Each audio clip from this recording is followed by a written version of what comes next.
I've always wanted to learn Japanese, and while my previous 4 attempts failed, this time I swear I'm really going to do it. Let me share what I'm doing differently, and really, it is the only thing you need to be doing to get great at Japanese or anything else. Way back in high school, I was fascinated about Japan, a country I'd never visited or knew anything about. The thing was that I never really tried to do anything about it, I never really tried to learn, though it was always in the back of my mind that someday I wanted to learn how to speak Japanese. Much later in life, I met my wife, and later, still, we visited her family for the first time in Japan, and after that visit, I knew I had a real reason to learn Japanese, so I committed to it, in principle at least. And if you're looking to commit to learning Japanese, click that subscribe button for more content like this. But back to my story. Committed in principle. What does that mean? Well, every time we planned a trip to Japan, or I knew that a trip to Japan was coming up soon, I would come up with some kind of study plan, and I would stick with it for a few months leading up to our trip. One time, I bought the textbook, Japanese from Zero. I got through most of the book before our trip, and finished it when I came back, but then soon after, I gave up and didn't do any more studying for almost a year. Another time, I signed up for a Japanese class at the local university. It was for 8 or 12 weeks, and while I made some progress, I spent most of my time doing the written homework and had relatively little time to study or practice speaking, which was what I wanted to do most, and was the only reason why I was studying Japanese to begin with, so it kind of seemed like a waste of time. But this class required me to buy another textbook, and there were lots of handouts and other study materials to work with, so after the class was over, I managed to review this content until our next trip. However, after that trip, feeling somewhat defeated, I gave up on studying Japanese once again. The next time, I managed to review both the textbooks I had laying on my bookshelf and made flashcards with some of the words that I didn't know, which happened to be most of them. And I still have those flashcards with my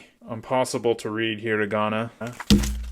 At this point, you may have noticed a pattern. While I'd been excited and willing to work hard at learning Japanese multiple times, I'd kept giving up after returning home from a trip to Japan. Maybe it was the defeat that I felt while I was visiting. Maybe it was something else. My motivation dried up, and so did my studying, and as a result, my progress. Due to the stop-and-go study schedule, it makes sense that my progress in the previous 5 or 6 years wasn't all that impressive. But then something changed. About a year and a half ago, with Japanese travel restrictions still in place, and no hope of traveling anytime soon, I decided that this time I was going to take learning Japanese seriously. This time I was going to learn Japanese. And with that thought in mind, I listened to the advice of one of my friends and started learning some new words with Anki. At first it was difficult, and probably I started going a little too hard because I got burnt out after about a month and a half and I quit yet again. But then I got thinking about my situation and why it hadn't worked out as planned, and I realized 2 things. One was that I was pushing myself too hard, and the second and more important thing was that if I was going to do this, it was going to take some time. So I had to be willing to take the time it was going to take. In other words, I shifted my perspective from this is going to be easy to this is going to take a long time. And so I got started again. But this time I cut my workload in half, and I committed to making sure that I finished what I was required to finish every single day. And that was my commitment to learning Japanese. I was going to finish that first Anki deck no matter what, and so that's what I did. 6 months later, I kept to it every day and got to what I thought was the end, but then I realized I was wrong and that I was actually only halfway through, so I updated my set and then kept on going. But also, around this time, Japan opened up and we planned our return, so I had this renewed reason to keep up the studying. Maybe it was my studying, maybe it was my confidence, maybe it was something else completely, but on that trip, I felt like I made some decent progress. It wasn't like my previous trips where I felt defeated. Instead, I had done alright, and I could see how my studying was actually paying off. And so, when we returned home, I kept studying, and I didn't give up, like I had done so many times previously before. Still, I didn't have any special reason beyond what I had since the beginning of my journey, except maybe a little bit of a desire to complete what I had started. Now it's been almost a year and a half, and I have studied every single day, and probably know close to 3,000 words to varying degrees. But I'm also just making progress, a little bit, every single day. Some days go well, others feel like trash, but no matter what, I keep my habit and continue the next day and push through the difficult times. And this brings me to my greatest and most important learning throughout this journey.